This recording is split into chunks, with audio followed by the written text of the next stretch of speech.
we are. Hello world.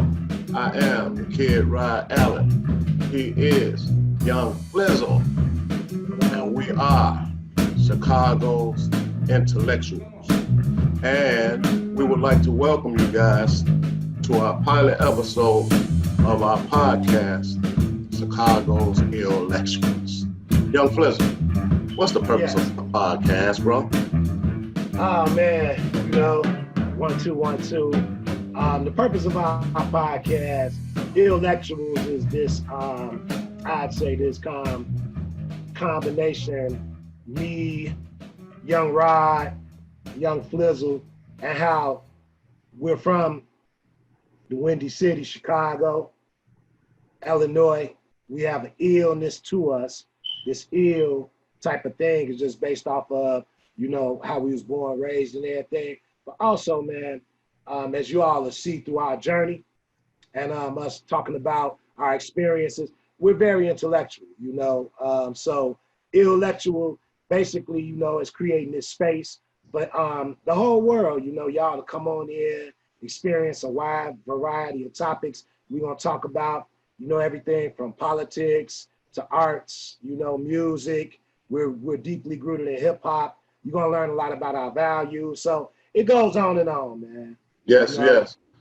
One thing I would add is that, we definitely want to show the world another side of Chicago.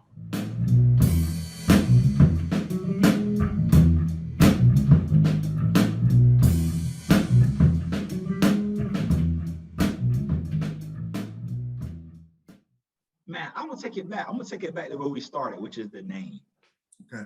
Okay. So, and one of the things that I think is a blessing for me is that my name is Dakota Irby, and nobody else has that name. You know what I'm saying? Mm-hmm. It's a unique name. It's a different name the way it's spelled. I was in San Francisco one time. This was, when I was living in San Francisco, we went to a little club. We was dancing, we was grooving, boom, boom, boom, boom, boom, everything, having a good time.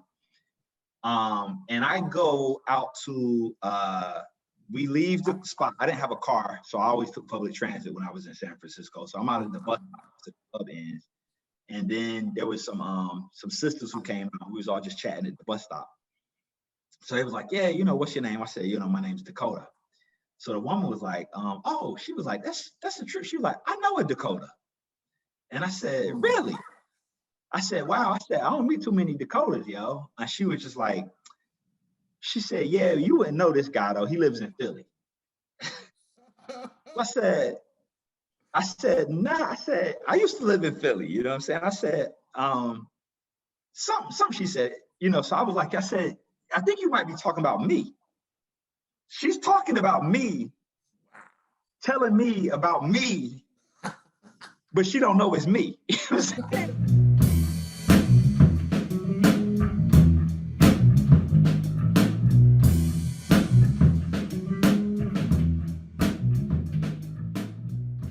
I end up going to this office, and I go into the office, and I'm trying to describe her, so I forgot the name.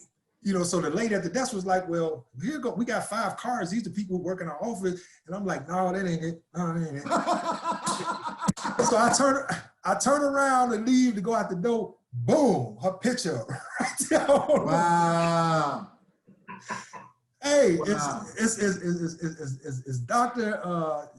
Dr. So-and-so, that name, what I'm saying, then with everybody else who was staffed there. So in my mind, I'm like, oh man, she's a doctor. So I'm like, I can't, so now I leave, go down. So now I go outside, man, I'm smoking a cigarette outside. Like, I got the number, but I'm on a call, but I'm like, man, what I'm gonna say?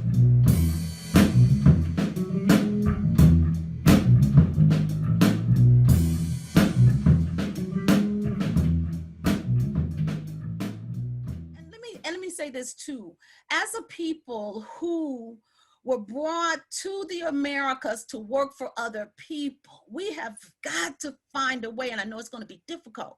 We have got to find a way to return to ourselves as creators. right? Because basically what we do is we get a wonderful degree and then we go and we work for Google, right? Or we work for Walmart or whoever. We're creating for them, right? Meanwhile, the people in the community do not even know what we're creating. Yes. And when whatever we're creating is produced, our name is not on it.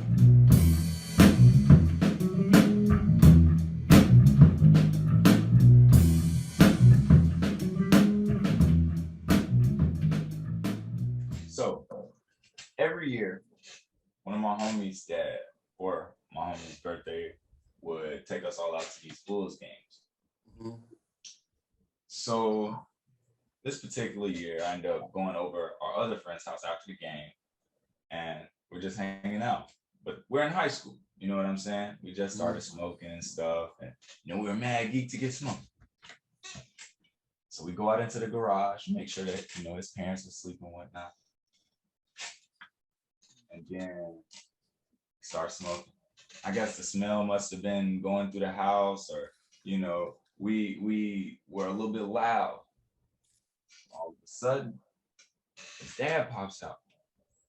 Hey, what you guys doing? Look around, nothing. Just smoking some weed. Said, oh, okay. Lock this shit up when you're done.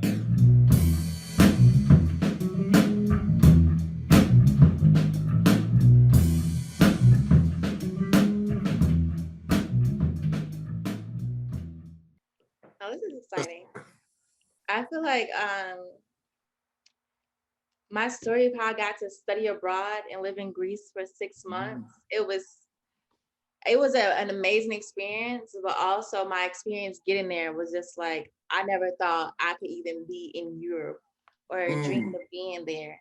But I'm gonna take you through the back end first before we celebrate that accomplishment.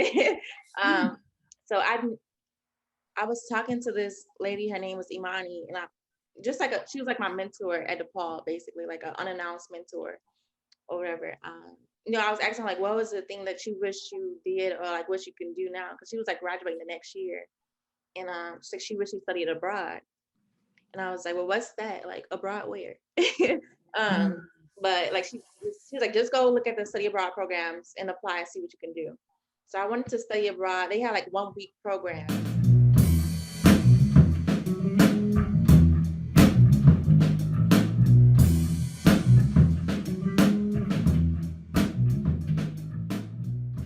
That's good stuff. I think, you know what, when you were speaking about the community forum, first of all, like everything up to now, I got like thousands of questions. So we definitely, probably more likely than not, gonna want to bring you back to this conversation. But I will say this, the relationship between the migration and even like understanding the depth of green books, right? Like these information, of where you can go on the highway that's safe, learning about things like sundown towns, right? Where you need to be.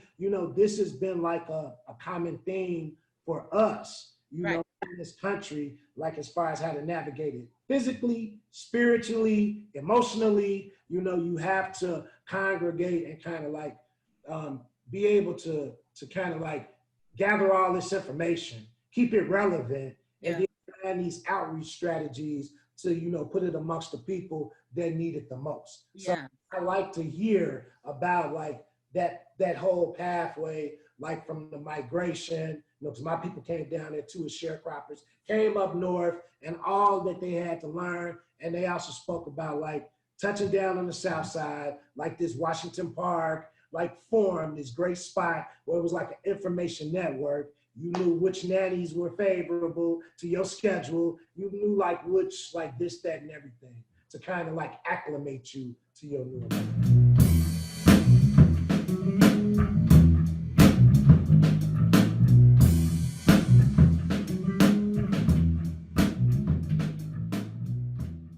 All my life, like my mom, she is a girly girl. She is the girl's girl. She a AKA picky green, all that.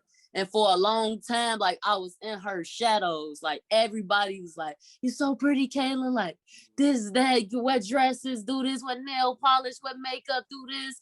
I know you got all the boys, da da da." And I never really, like, I've been a little boy my whole life, ever since I could. My mama told me the first thing I told her I wanted to be when I grew up was a basketball player. And that's just what I wanted to do. I wanted to be that. I wanted to play basketball. I didn't want to play dance or do dresses or none of that. And for a long time, my mom would say she didn't, but she forced me to wear dresses, to wear, just to be a girl. And just because I am a girl, but that's just not, I didn't want to be girly. Like, I didn't like dresses. I want to wear a t-shirt with some basketball shorts. Like, I don't want to wear no dress. Like, I don't want to wear my hair down and with a, you know, certain stuff I just didn't like. And my mom, she was my mom, and she bought my clothes and she did this. So I just got to accept, like, I got to wear the hoop and rings. I got to.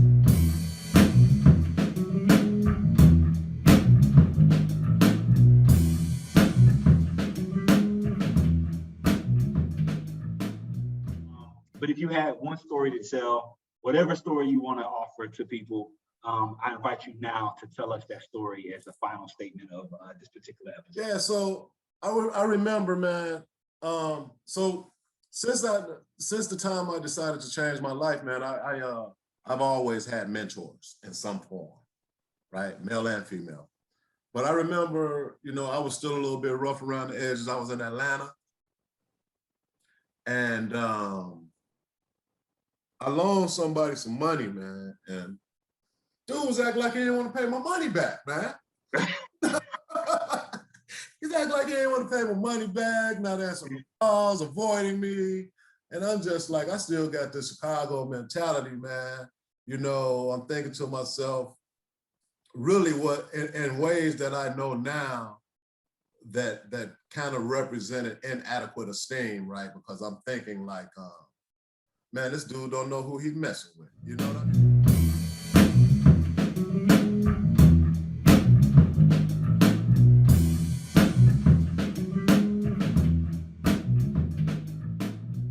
Better story. I was at the Greyhound station, and I discovered that I didn't have my wallet. And the Greyhound was about to, you know, everybody was time to hop on. So I was so upset. I'm like, I left my money, you know, I'm going out. I was thinking I was going out to Alabama for just a weekend or something like that.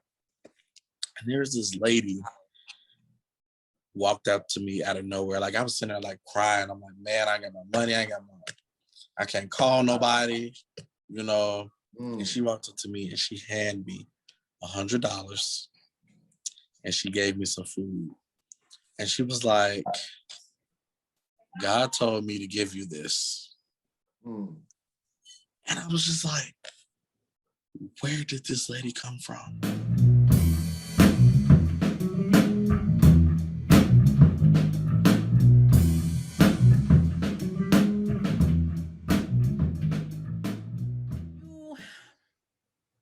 Have warmed my heart, right?